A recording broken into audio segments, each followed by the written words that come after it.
I'm just gonna say, this guy looks suspiciously not like a gamer. Just saying. Let's just get into the I guess we can go into the Path of Exile 1 category.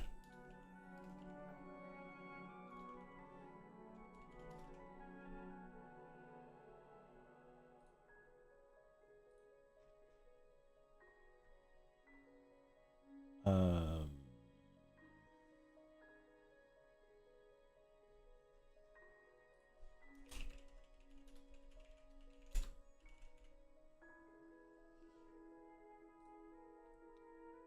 okay, this should be good, right? All right, I'm gonna make some food and eat it, and hopefully, all's gonna be good. We'll see. We'll listen to the intro while I think it'll be good. I don't know. Mark is usually pretty fun. Not that long ago, I got to sit down with Mark Neon Roberts from Grinding Gear Games to talk all about the new expansion to Path of Exile 1. Now, this game has been going for over a decade. They have a lot of cool stuff planned. Here was our conversation. And just to preface this, it was more about what it's been like working on Path of Exile for that amount of time. Take it away, Destin from the past. Well, the first official interview question I have for you, and thank you everybody for joining us, is why Neon? It says Mark Neon. Can you explain Neon? It's just an alias. I can't even remember what game I was playing, but before I was working at Grinding Gear, I was playing Path of Exile, and before that I was playing games all the way since I was whatever age I was. And it's just an alias I picked up along the way was Neon Spider. I don't know why. I was very young when I did it. I don't know why people, I think I was Stormer originally when I was like 8. And then there ended up being too many people called Stormer, and so I tried to find something weirdly unique, and I came across it at some point, and it stuck.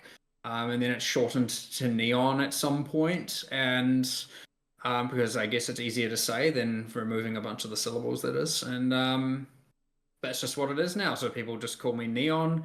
Others call me Mark. Some people call me Ruckus. Why Ruckus? Well, now you got to tell me why Ruckus. I just started saying the word a lot, honestly. I used to always be like, oh my god, it's a ruckus, and that's a ruckus, and you'd see things on screen. It's like, this build is a ruckus. And then I started saying the word a lot, and everyone started calling me Ruckus, like my friends and whatnot, and people at work. And then I actually got, like, my license plate is like kind of take on Ruckus now as well. So I drive Ruckus, and my cat's name is Ruckus, and there's lots of Ruckus going on in my life. And so, yeah. I love it. That's really, really cool. Don't feel too bad, because my original handle was like Pyrotechnic. And it's because I thought it was related to like computer science or something like that, the Pyrotechnic Society, but it had nothing to do with that. So everybody just thought it was like an arsonist. And I was like, no, that's not how I meant it. So I ended up changing it further on. But it happens to a lot of people. Everyone gets their weird little aliases they have when especially if they're young gamers, and then a lot of sensible people change it and some don't and stick through. And so, yeah, but mine stuck for probably like 15 plus years now, I reckon, of getting called Neon. And I mean, at least that, actually, considering I started at GGG, 12 years ago, probably. And I was known as Neon before that, so. Got it. Yeah. Now, so I was looking up your name and just looking for content about you, and I found a picture of you sitting in front of a computer that's like 13 years old. Let me see if I can find it really quick. Okay. I lost it. But anyway, I was sort of curious, when did you start with Grinding Gear Games? And I'll look for the picture while you answer the question. When did you start, and what has changed? Is this actually you? I don't know if you can actually see this. Let me just. All right. So, is this you? Or did Reddit make a mistake? Me. That's you? Yeah, I remember that. I remember sitting there in the corner of the office. What are you doing in this photo? What am I doing? Apparently doing some excessive searing bond usage. That's what original office location. Yeah, that would have been close to when I had started. I think I intentionally wrote some misleading stuff on the whiteboard behind to try and make people think something was happening. Like, I can't remember exactly what it said, but I don't know. That was just me being in QA, having fun, testing the limits of how many totems I could spawn. I don't know. It's good times. It was the good times. I don't bring it up for no reason. Now, you weren't there when the game started. That was like the original crew of everybody. You came on a little bit later on. So when did you come on, and what was the vibe like at Grinding Gear Games when you started? Like, what was it like? What was your experience like in those early years? Let me try and, I mean, I'll only remember it as far as I can, but Was it like, go get us the coffee? no. That's never. There's never been anything like that at Grinding Gear. I remember. I mean, I've told the story of my hiring a little bit, but I can't remember how much detail I went into. But I joined as QA, and I remember my very very first thing was I actually thought I just like didn't get the job because I was like, there's no way. I thought I had messed it up on such a bad level you'd have never even seen when I went in for my what they called an interview. But it was very, very, very, very casual.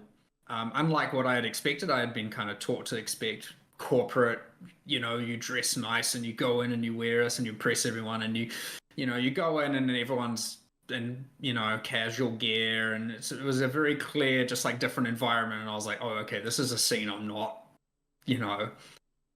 I kind of missed the mark on what I assumed I was walking into here. And then I guess that was kind of just like, there's a bunch of gamers just in a random office in Titirangi and this tiny, I mean, I don't know how small it was. It was like 30 people or something working there at the time.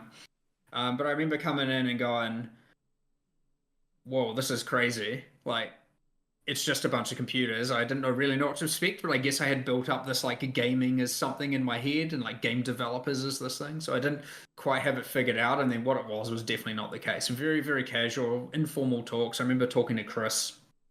I definitely messed it up, like without question. Thankfully, they gave me a chance. I came in as QA.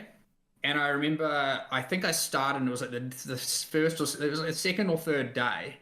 I remember them going, we want to deploy a patch. Now, the game wasn't out at this point. It was still in open beta, I want to say. Okay. And I remember they were like, we want to test a patch. And he's like, so you let me know when it's good to deploy. And, it was long enough ago I can talk about now. I remember not even being told what was in the patch. And I'm like, okay, I don't really know what I'm supposed to test. So it was kind of like, test everything. So I was like, okay, well, I guess I'll test everything. So, play through the game. There's a little bit of stuff there, some cheats and some kind of a basic checklist and all of that. But I remember I'm like, all right, sweet. I'll test this patch. I'll let you know. And then he gave me a key to the office. And he's like, all right, just let me know, tomorrow. And I went in the office and I was like, okay, so now I have a key to this place. And I went in and I was by myself and I was like, I don't know what I'm expecting here. And I remember testing this patch. And then I was like, I tested it for a while and I was like, look, I'm pretty confident nothing's broken here, but I don't exactly know what I'm supposed to be testing. And then I was like, all right, Chris, it's good to go. And then the patch deployed and I think everything was fine. And I was like, I guess I did my job well.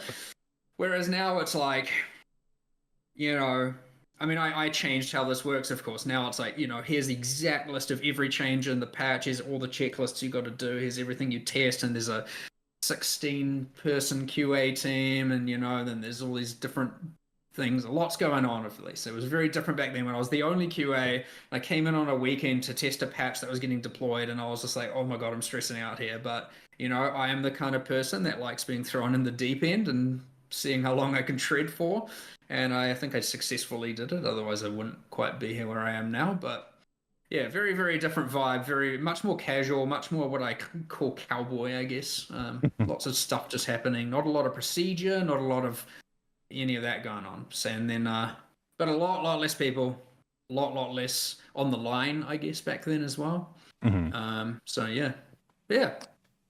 So for you, you've been with the game that whole time. You've been working on Path of Exile, not Path of Exile 2. Well, maybe a little bit. I don't know. But you've been really working with the Path of Exile franchise for that long. What keeps it fresh? Why are players still invested? Like the Twitch numbers weren't hugely impacted by Path of Exile 2. It seems like there's sort of two communities there thriving. Can you tell me a little bit more what it's been like experiencing it as a through line? Just to clarify, I do work on both, and it is pretty much. I mean, I work more than I'm supposed to, but that's just because I love it. And I do put a large amount of hours into both, 100%. I am integral to both, 100, like through and through. So it's not like I'm more on one than the other. I didn't mean to imply otherwise. I've seen you on the stream, so I know you work on. Oh, I just wanted to clarify, just in yeah, case. Apologies. All good. I don't want people to think that give one of them's my second child or my second. I don't know if that's the correct. Whatever. Anyway, they're both my priority, both my main focus all the time. Are they going to talk about the game or? In terms of how do you keep it fresh? Well, like as interesting as Mark is, and I'm sure he's a great guy. I don't know him. It's like, I'm not gonna celebrity crush over a freaking game developer. Is it gonna be anything about games, or is it gonna be all about Mark? I have a couple ways. One, play the game a lot. I think it is important for the directors to play the game. I think that you should be not making decisions. I mean, obviously, a director should be making decisions and driving the direction. And I think in order to be doing that successfully, if you are not playing that game a lot, you are probably not doing it well enough. Obviously, aside from reaching out to the player base, it's very easy to hear a thing and either shrug it off or say, yes, we should do that. But you should have your own beliefs, and you should probably have that from a player's perspective. Now, I have like over probably 100,000 hours at this point in the game, and I haven't counted my PoE 2 hours, but I'm playing and playing and playing. It's going to be pretty crazy going forward, trying to play both of them to the same extent, but it's fine. I can do it. I can somehow do it. It's fine. I can do it. But yes, you should be playing the game, and you should be making decisions from a player's perspective as yourself, and of course by. They're probably going to struggle with that, right? Because now it's 2 games, and obviously he can't put in the same amount of hours, and he still has to work, right? So he's definitely going to be playing less of the game. Like, he's going to be playing less PoE 1 than he has been, and he's going to be playing less PoE 2 than he has been playing PoE 1. I wonder if that's going to show. Absorbing the player's perspective from everyone else. Now, on top of that, though, I mean, look, one thing we've got going for us, and we have had this whole time, is that we patch pretty aggressively. I'd say a lot of games have, annual updates and whatnot. You get large 9-month windows and whatnot. And yes, we just had that for Path of Exile 1, but that is out of the norm. We're obviously getting back into it. So look, being able to update the game, what we often did for 3 months and now, maybe 4 months, and being able to do both games every 4 months, that kind of schedule is going to be the thing where people are constantly picking up the game and constantly playing the game. And as long as you are obviously then emphasizing how do we keep our players happy and also bring in new players, you're going to grow, you're going to get bigger. And if you just keep updating, keep adding heaps of content, lots of content, changing things, when things are bad, you make them better. Honestly, it's just a matter of making the best game possible, or now games. And it'll just grow and grow and grow. It's honestly as simple as that. It isn't like there is some wizardry to it or any crazy psychology beyond just make the best game possible and update it as much as you can and just stay efficient.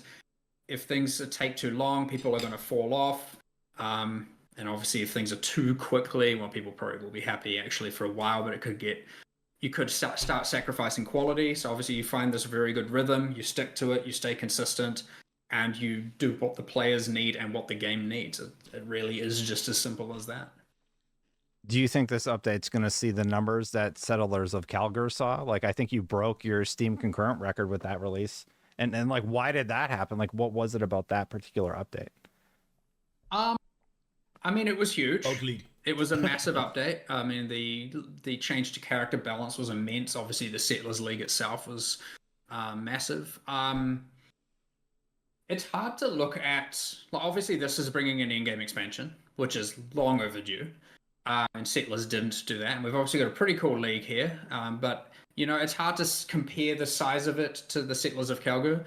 That being said, obviously there's a few factors to consider. You've got Path of Exile 2 has probably introduced a large number of players to Path of Exile as a concept, and a lot of those players are probably about to try PoE 1, especially with a new update. Yeah. That's something to consider. But also, you probably have a lot of people who are, it's been a year. We might have kind of fallen off the radar for some of those people in terms of PoE 1, the ones that were just focused on Path of Exile 1.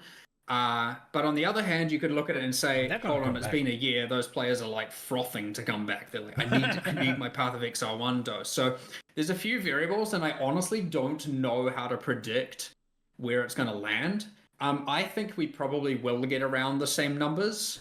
However, I honestly don't know. I've been asking myself the same question, and it's honestly very, very hard to predict these things. I think it'll be bigger. So again, I just focus on like, look, I'm just gonna, I don't pulling more numbers. Like they're finally ready to throw out something for Path of Exile 1, and it's massive, as far as I've seen at least.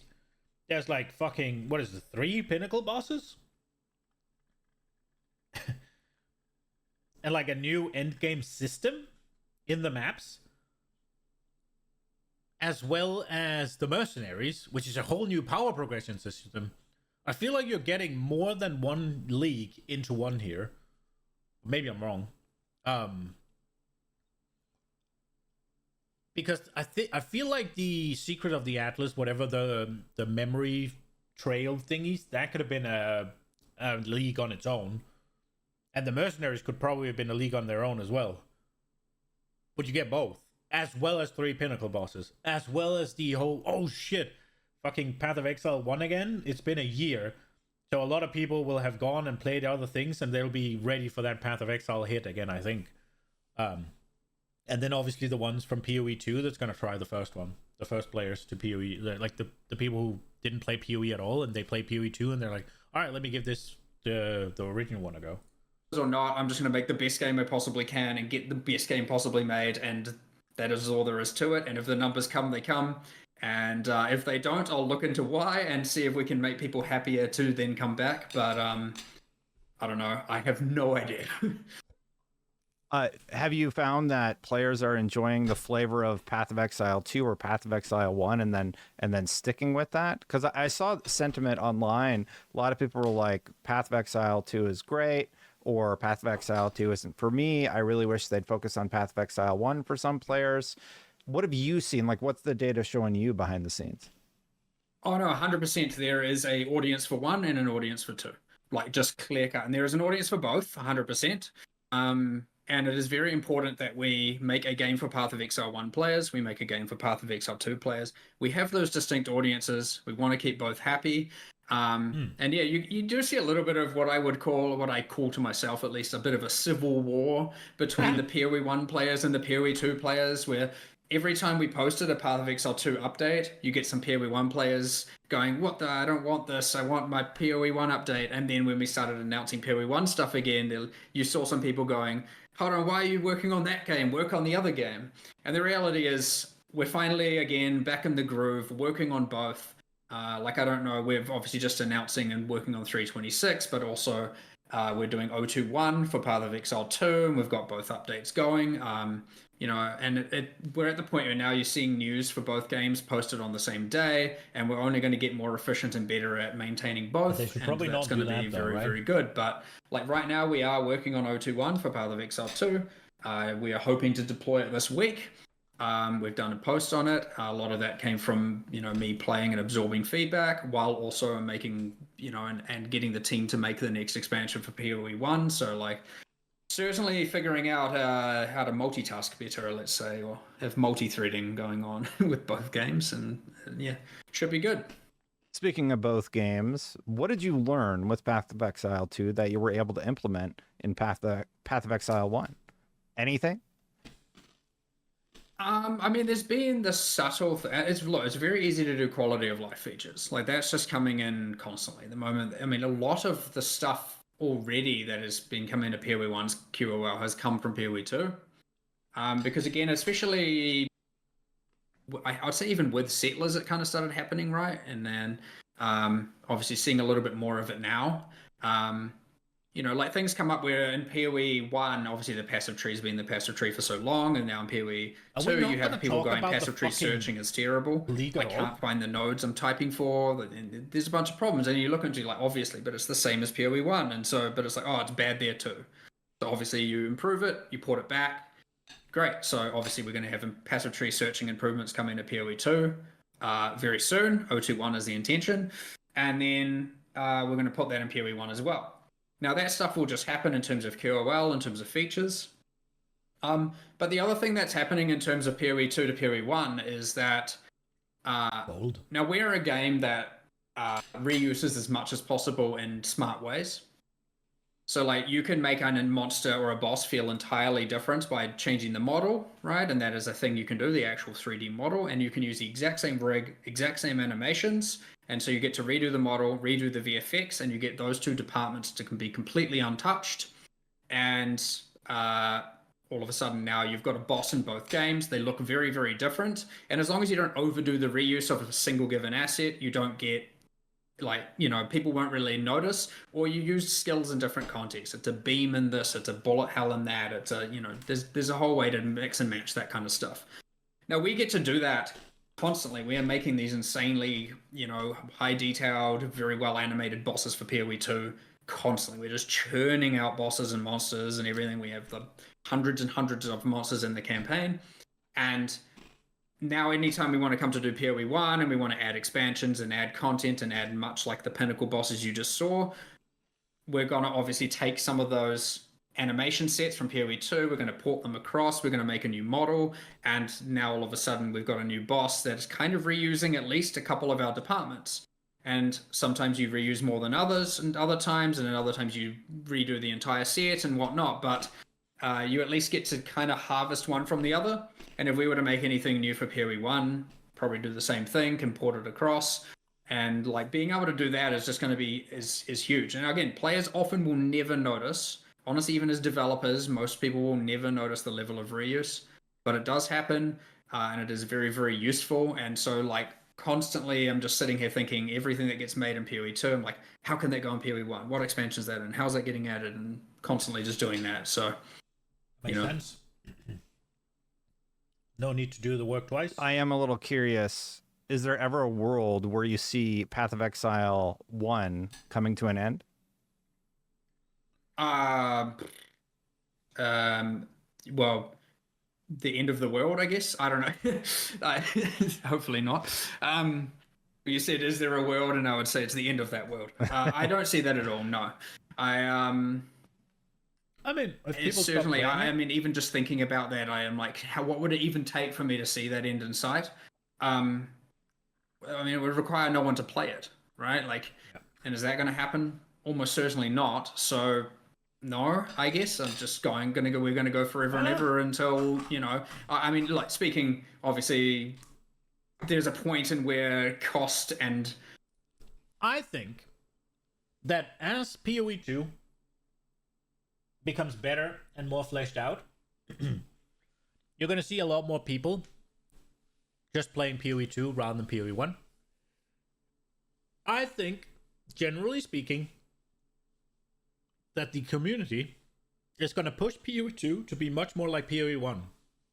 And I think after just a few leaks, couple of years, probably, you will have the same complexity in PoE 2 that you have in PoE 1. And a lot of the PoE 1 hardcores are going to be happy playing PoE 2 as well. And at that point, PoE 1's going to die. That's my take. One of the scales doesn't quite weigh, but we're not even close to that point. So, and I don't see that ever happening, honestly. I don't understand how that would happen. But, whoever knows. However, no, I don't ever see that happening. Can you say that about Path of Exile 1 and Path of Exile 2? Yeah, 100%. 100%. Because I don't know if you've ever seen the Chris talk where it's like how to make a game that lasts forever. Well, it wasn't hypothetical. It was real.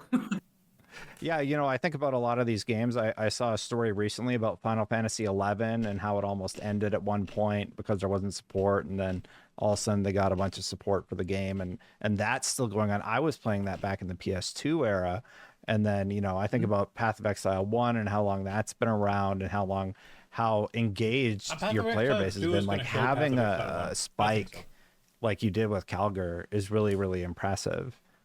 So now you're talking about this cadence. June. For now, Path of Exile 2 is going to elevate Path of Exile 1 in terms of player base. But then, as Path of Exile 2 gets better and better and better, I think Path of Exile 1 is going to die. Path of Exile, August, PoE 2, October, PoE 1. Do you think you're going to be able to keep up with that cadence, or is Jonathan Rogers going to make another one of his amazing apology videos to say that he messed up? If he watches this, I'm sorry. I'm just joking around. No. Like, hey, look, I mean, he apologized because we fucked up. Yeah. That's the truth to it, right? And he apologizes and he takes that, but like that is equally my fault. And I am glad that he's the one, you know, who's willing to fall on the sword, so to speak. But like, you know, we both caused that to happen. However, like, we're pretty on track now.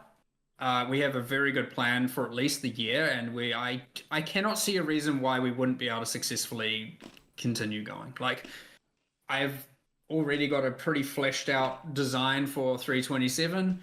And obviously, we stay flexible with those things because depending on what happens in 326, we obviously like to change things around, and I'm obviously not going to talk about it. However, it is 100% achievable. I have no doubt in my mind about that, and we already know obviously what's happening with the next PoE 2 expansion and so on, and all that is achievable. And I mean, currently it looks 100% success rate, but you know. I'm the realist in me is always like, yeah, never 1000% no, but I can't see a world in where it doesn't succeed.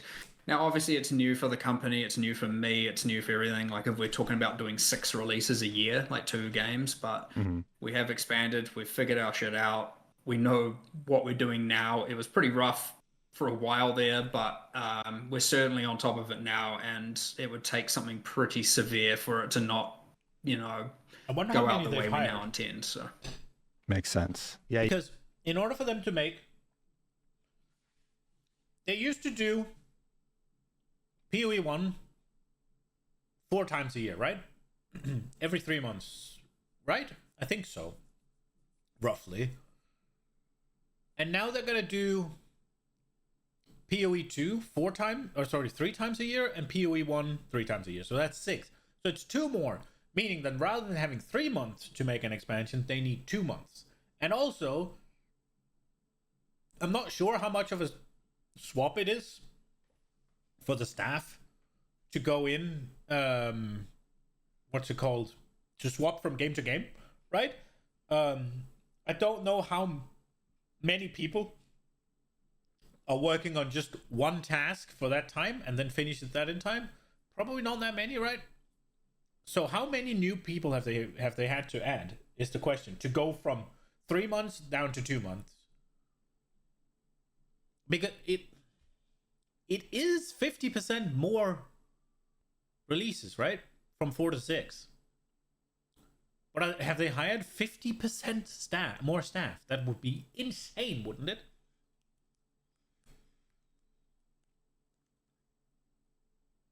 You could also... They also just, what's it called? You could also see that they just have 33% less time to push it out. So maybe 33% more hands. I don't know. I don't know how it works. It's interesting though. You got the big August update coming and then full release in December. How are you feeling going towards full release of Path of Exile 2 in December? There's like this thing in me, and this is personally speaking, where I'm like, you know, I'm not sure exactly what the date is for that, by the way. I thought I gotcha. That is, no. I'm not going to acknowledge that, but I'm also just not going to say anything about the specifics. But I'll ignore the date part and just say talking about full release.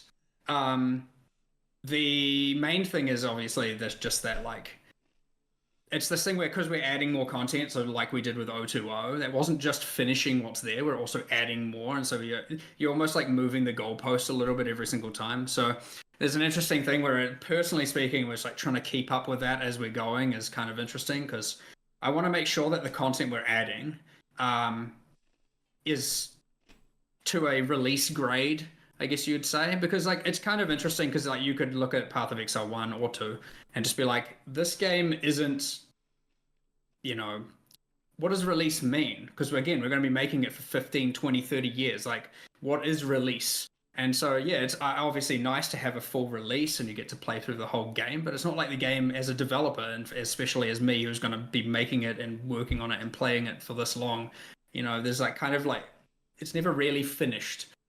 So, you know, I appreciate that, you know, getting to a release goal is going to be amazing and feel real good for the team. But like, to me, it's just the beginning, right? Like I'm just starting. So I don't know. I have a different perspective on it all again because I look at things so far in the future that Yeah. I'm yeah, bit of a different perspective. However, again, you're not going to bait me into getting any dates here. No, no, I'm just having fun, you know. I know. How has the balanced work-life schedule been going? Jonathan mentioned that in our last interview. Has it been going pretty well? No super late nights, mostly for the team? Lately, I'm just trying to think about exactly. So I mean, I'm pretty anti crunch, anti overtime personally. Mm-hmm. Now I'm coming from the perspective of I am in terms of for other people, for myself, I'll just do what I think is fun, and I don't mind. I'll do whatever's necessary for the game. Mm-hmm. That being said, I am obviously trying to appreciate my own work-life balance more as well. But I would say we've been pretty good lately. There's always a few rough spots here and there, but certainly lately it's been a lot better. I am constantly trying to just be like, you know, you get maybe requests from staff to work overtime or need to crunch. I'll just be like, get that out of there. We're not doing that. We'll do that in the next patch. We'll do that later. You don't need to do that. Like, because Okay. honestly, like, yeah, sometimes things get scoped just like kind of out of control, and you just need to constantly be narrowing it down to actually what the players are going to need. And what you often can find is people are working on things that people aren't just ever going to care about. So it's important to constantly stay in there and get those things out of there. But I yeah, I especially lately as well. I don't know why. I just took it upon myself. I'm trying to make sure that we're not burning out our staff, burning out the team, because again, it's not just trying to get to that release point. It is a forever grind. And if you can't have that stability and you can't be burning out your team, then you're not going to make it very far.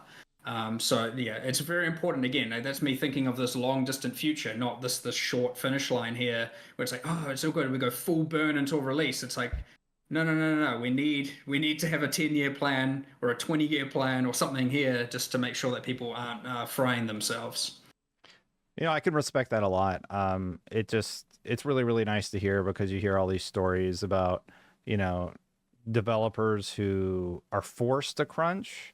And when you hear about stories where developers are interested in doing more work, like I'm kind of like that, right?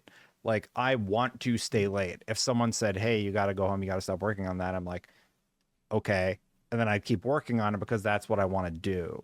Right. So I think there's a big difference between making people work overtime and 100%. people who are passionate about working on a game and working overtime. It makes so much sense to be like, yeah, we need to do this every 2 months, right? We can't be crunching every 2 fucking months, right?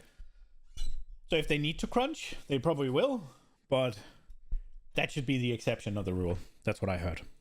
Time. And I think we don't have conversations like that enough about people who are super invested. And like, are we going to learn yeah, anything I've seen new that about online, the game, though? and Or is he just going to ask I really about... do appreciate the approach that I've heard from both you and Jonathan about how Grinding Gear Games handles it. So yeah, it's nice to hear.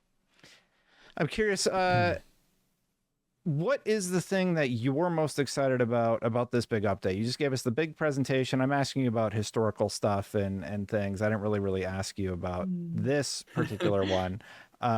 Tell me, what has you most excited? What are players really going to latch on to in your opinion? Few things. I mean, it's always hard for me to choose because again, I always pick to work on the things I am passionate about, and I just assume that the players are going to echo what I find to be passionate, and it's been successful so far. But I always just love the bosses. The boss fights are the key. Like new pinnacle Yes. bosses to me is just, I love it. And it's always the boss fights, but honestly, again, I would even say that you know, something like well, actually, okay, there's too much here. There's too much. It's like I'm just thinking about all these different things in my head. I really like obviously bringing back Zana, like speaking narratively and talking about the game, like bringing back Zana and bringing and being able to return to that storyline and set it up in a way that we can not only do it now, but as a pre-teaser, then further that storyline even further again. In some expansions in the distant future, it's been set up in a way where that's possible, and I did that quite intentionally. And it's very cool because she was a very, very, very popular character who kind of just was like, "Yep, it's gone." And so being able to bring that back and see that through is very, very fun. And obviously, then to get all the bosses with it, which is amazing. And then we get to kind of put a twist on the end game and do whatever we want going forward. So like the thing about this one, and this is something I'm very excited for later, is sure we've got these new mechanics now, we've got new crafting mechanics, everything. Do actually have kind of soft plans for the next expansion and the next in-game expansions, that is. So seeing all that through is gonna be real fun over the next however many years. And then what else? I mean, I always like seeing things like the crafting mechanics and seeing how they play out. I think this one is quite simple in terms of improving dropped items on the ground, like just being able to find an item and ID it and hopefully get a good item. It kind of plays in the same way that the like tier 2 to tier 5 items do in Path of Exile 2, where like you have more hope identifying a tier 5 item going, this is probably going to be good or can be very, very good and has a higher probability of just every other item you're finding. So finding the items with a lot of memory strands are going to be like, oh, I want to ID this and hopefully get something very, very good. So I'm looking forward to playing around with those. I'm thinking this is going to be the one where I go a little bit harder into how to craft, like learning how to do it. Improving dropped items is obviously huge for how I play. But honestly, on top of that, it's going to be, I'm a social player. I play with friends all the time. I play my support characters and they all play their character, their things, and I like to make them as OP as possible. But having the mercenaries play into that, where I can I'm thinking like, okay, I'm going to have my one mercenary that just like obliterates everything while I support it. And then I'm going to have my support mercenary so that me and my mercenary can support my friends better. And it's just this giant support network of making everyone insanely strong. So that's also just exciting. I mean, but honestly, all of it, it's kind of hard for me to ever pick my favorites because again, I literally, when I am designing, doing the original scoping of every expansion, I'm like, if I suggest a thing I am not exceptionally passionate about, then what am I doing? Like, why would I do that? So I pick things that I think will be insanely valuable to the players, but mostly because they are valuable to me. You have all these new updates that you can't wait to see the players really dive into. I am sort of curious, how do you keep coming up with new ideas for Path of Exile 1? It's been over 10 years. Like, what's the specific, how many years have you been on the game? I mean, I've been there for, again, like 12, 13 years, coming on 13 years, I think. It's been a bit, right? Yeah, so how do you keep pushing PoE 1 forward without jumping the shark, so to speak? Like adding something that would just totally break the immersion. And in your opinion, what's an idea that you think would have caused that? So it's a two-part question. How do you keep innovating over all this time, and what's something that will be one step too far? Well, okay, how to keep innovating. Honestly, it's not that hard, and I don't know if that's like just because it comes organically. There's a couple ways. one way is I look at a problem people have, or problem players have, and I look at it from that perspective. And instead of just going, how can we just, put a band-aid on this and it's fixed? It's like, how can we design something immersive and fun that also solves that problem? So you're kind of coming at it from a different Holy approach. quality. Now that actually makes it a bit easier because He has you know like what you're 4 trying to squares solve. in his face. And so then you just need to make it epic. And that's not that hard. Making things epic is pretty easy. When you've got an entire team of artists and audio guys and everything, all of that, making things epic, that's easy. Solving the problems is it's finding the problems that's the hard thing. And again, when you're playing a lot and you're listening to your community a lot, you're going to know what the problems are. So that comes as it's like, but then it's like, how do you pick the theme? I guess, look, that can be hard. We've had all kinds of strategies over time. Often it just results in random brainstorming, thinking on the weekend, just chatting with people, like different developers. Like I'll just go talk to our head of audio and we'll just be rambling about some stuff, and all of a sudden we've come up with some random thing we can do in the next expansion, and it can also happen to solve a problem. And it's like, oh, whoa, it's happening. So honestly, just talking to the staff often helps. Like actual having casual conversations about the game and about the content is like actually quite important. So it's not all just professional official talk. It's like just sit down at lunch with a bunch of the game designers who happen to be playing the game the night before and are all just talking about their experience of what they like and what they don't like. And then all of a sudden you're like, I know what I want to do next league. Just check. Do you have a notebook with like ideas? No. All right. They just come. They just come. I generally don't forget this stuff, but again, I generally have some kind of thin plan for a while. But generally you get, I've got the next kind of expansion kind of figured out and like a bunch of bullet points, and then I start expanding the bullet points. But honestly, just chatting with the team is the biggest way. It is the biggest and best way to get these things. There isn't some massive grand plan where it's like we know exactly what we're doing 3 years from now. We respond to the players, we respond to the community, we respond to the game. And so we are constantly addressing problems.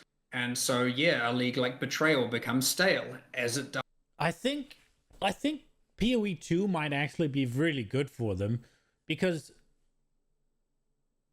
they will have those 2 months of PoE 2 working time for PoE 1 to settle before they can start really working on the next one. So before, it might not have been until they might have already been working on the next league when the problems of the current league really arise.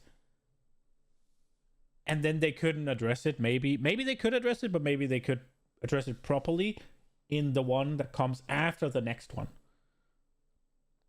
Whereas now, they'll have those 2 months where they're doing PoE 2 to just collect data for PoE 1 and then come in hot with the and as there will be another league that becomes stale or is already stale, and all of a sudden we can go, we need to give this a fresh coat of paint. So that's the objective. How we do that? Well, you then just have some brainstorming discussions, see what kinds of things people want to start doing with items, or which holes in their builds they want to fill, and then you derive that down to a crafting system that can provide that solution. And then you're like, okay, and now we theme the league and that crafting system together, and now you've got, this league now offers this crafting system to solve these problems, and then players can fill those holes in their, or those gaps in their build, and now they're happy, we're happy, and then we just make it epic.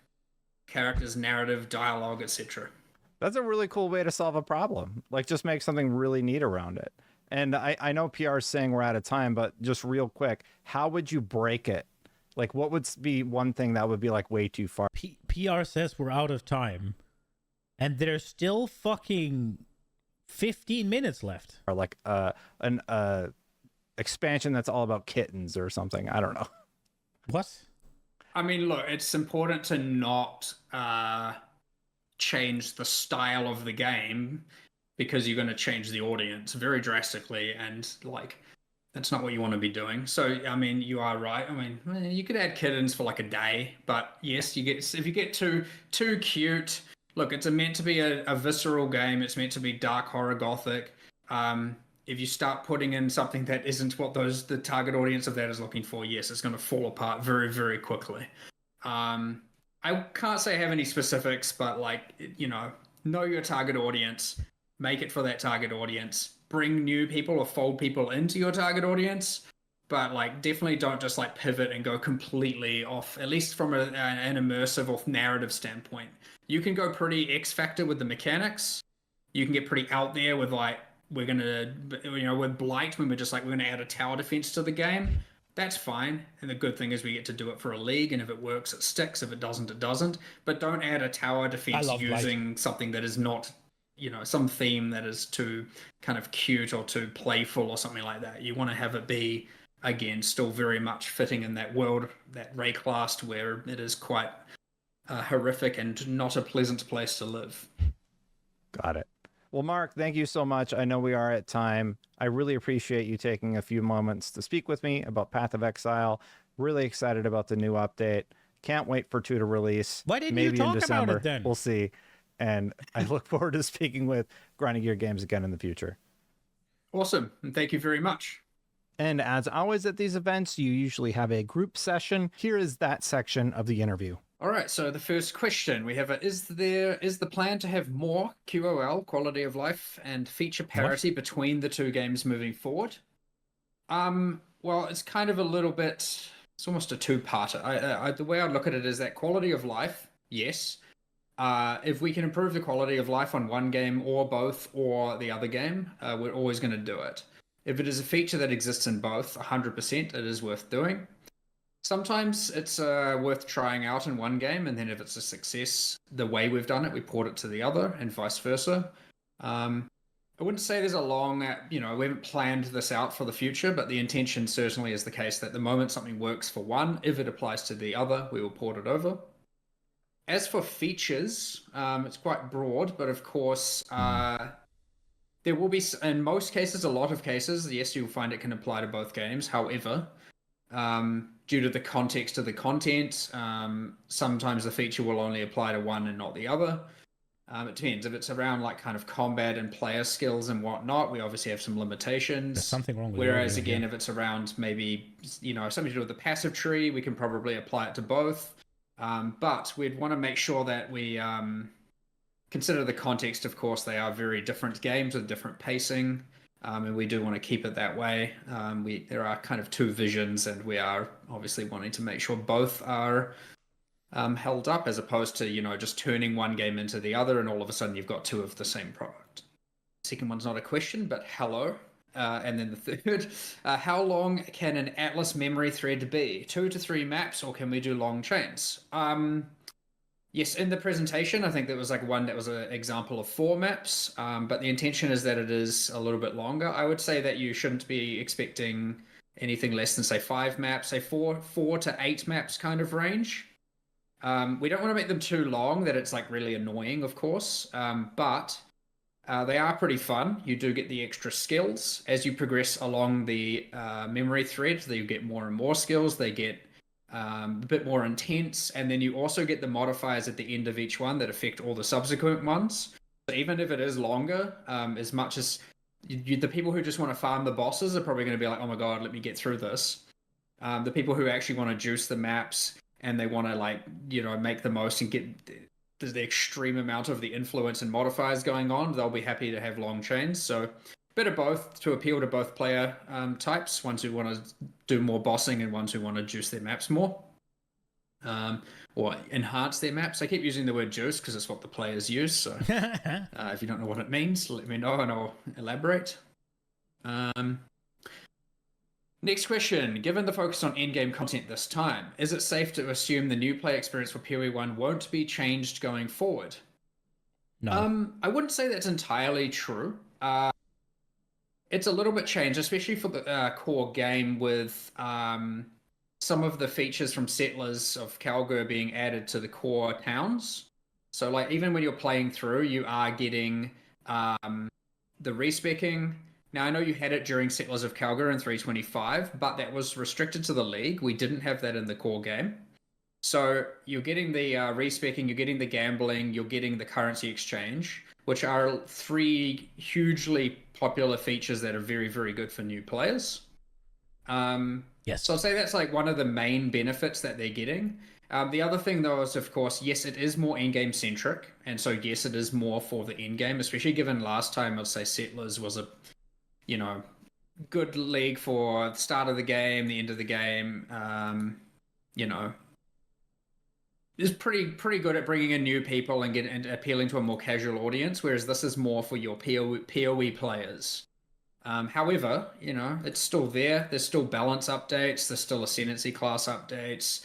And I would honestly say the mercenary system is something that is exceptionally good for people who are, well, think of it this way. If you're struggling at the game, you being able to bring in a mercenary, which is throughout the entire game, you'll find them in every single area. You can get gear off them or you can gear them up. They fight alongside you. They're quite powerful. And I would argue that the less proficient you are and the less geared you are, honestly, the more that they help, especially throughout the campaign. What you do is you find late game once you are so powerful because you can become effectively a god in Path of Exile. The mercenary become less and less useful. Now they're still good and they have auras, they have utility, they have a few bits and pieces like that. But I would actually say where they shine best is players that are, you know, just kind of your average player who's playing your average build. So I would say, much like most leagues, our new player experience, you get this league out of it. And I would say this one probably honestly helps newer players more than anything else. So I think in that regard, it helps a lot. And it is a nice contrast to the end game focused Atlas expansion. All right, sense. next question we have. There are improvements to character classes. Are there any for Scion too? Not specifically for Scion, but it's not quite how, if you're talking about the Ascendancy class, but whenever we update, well, I guess you can say yes, there is, because whenever we updated the Ascendancy classes, we generally also do a pass on the Ascendant and update a lot of its notables to have the same stats. We would be doing the same thing here, so there'll be slight ones. But generally, most of the balance changes we're doing, aside from addressing the 5 Ascendancy classes that I mentioned, and of course the Ascendant will get a little bit of it, it's mostly just game-wide, so like changing how hand casting works and channeling spells and a bunch of that kind of stuff. So, I mean, whether or not you're a Scion, it's the benefit of Path of Exile. You can be any class and be playing any of these skills and builds. Probably do it Thursday. You'll get the changes nonetheless. What's the best class in this update? Well, that I suspect is a different answer from every single Path of Exile player you ask. Now, I am biased and I have my personal preferences, but I love playing support characters. I love playing with my friends and I love giving them auras. And so I'm going to be playing a support character nonetheless. I run my auras, I run my war cries. I especially love war cry support. However, you have to be in multiplayer. Well, actually, one thing that I think is very, very cool this time around is that I get to be a support character for my mercenary. So we'll see if my mercenary can do all the DPS, and I'll support him and see what happens. Who knows? That does sound like an interesting build. Okay, next. And you said it's... Like, it is essentially a minion build, but you just make yourself an aura bot, right? And then you have your mercenary. It's the one league where you could do it. It is interesting. I just don't like being like a minion cock or something. So it's like, but it is a cool idea, right? Like, this is the chance, right? Like, make a massive aura boy and then have a DPS mercenary. Could be cool. Silly, but I'll answer it nonetheless. But do my stash tab purchases in PoE 2 work in PoE 1? Yes. Yes, almost all of them do. Any regular stash tab, quad tab, a lot of them are in Path of Exile 1 as well.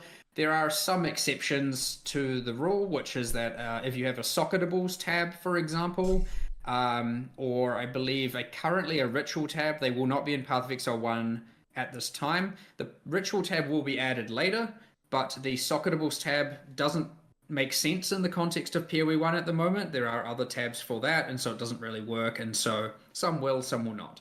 But look, anything you buy in either game, if it fits in the context of the other game, we will make it work there. We will put it there. It is not our intention that if you play both games, you have to purchase all the micros in either game. That is never going to be the case. Next question. Dude, that is... Can you imagine any other company doing this? Like, all right, so you play PoE 1, you play PoE 2. Yeah, if you buy something in PoE 2, you have it in PoE 1. If you buy something in PoE 1, you have it in PoE 2, right? Can you imagine fucking Blizzard doing that? No, you can't, because it'll be like, yeah, you have to buy it both places because it's different games, right? There's different microtransaction. That's so good, man. Can your companion mercenary be involved in an encounter with another mercenary? Would they be taken into consideration for the scaling? They can, and they do not get taken in, so they don't make it harder beyond just normal. Well, actually, no, they just don't. So we specifically, good question actually, because we specifically handled this. So yes, your mercenary will help you with the other mercenaries, and they will not make it harder. That was the intention. Only other players will make it more difficult. No, so the question here is, does the mercenary only join the host of a party? Every player can have a mercenary active, which obviously you get a lot of stuff going on in an area where you got up to 6 players with 6 mercenaries. It is worth noting that a mercenary counts as half a party member as well, so technically this is the first time in the game we're allowing up to 9-player party scaling. Now we have changed how party scaling works a little bit to account for this, but you know, it's going to allow for some pretty high-end difficulty and pretty high-end item drops or rewards. But yeah, you can certainly get your full party with your full set of mercenaries. Interestingly, when we first were designing it, we were going to have them take a party slot, but we ended up going away from that design. So we were going to have it that, for example, since there's a 6-player party maximum, we were going to have 4 players, which means you could bring 2 mercenaries. We ended up going away from that because we wanted to make sure that everyone could interact with the mechanic. Like, it would be pretty sad if, for example, you joined with your friends and then you couldn't use the league mechanic because they were already bringing mercenaries, or maybe you brought yours and theirs wouldn't come. So we ended up just going, all right, let's just have everyone bring them if they want, and then, which seems like the obvious answer, but you know, we considered all the options. I mean, I'll answer it just because it's what's the worst class? I don't know. It doesn't exist. I don't know, but I know you said I could skip it as joking around, but still, I would. I'd like to say I don't even have an answer to that, even if I'm not joking around. I guess a way people answer that question is just by going onto the Poe Ninja website and just seeing which class is played the least, and you would argue that, statistically speaking, that is the class. I think that's probably all of them. So again, I just wanted to thank everyone for being here. All right, that's and cool. I hope you enjoyed the stream, and I hope you're excited to... Let's go. I am excited. It's going to be good.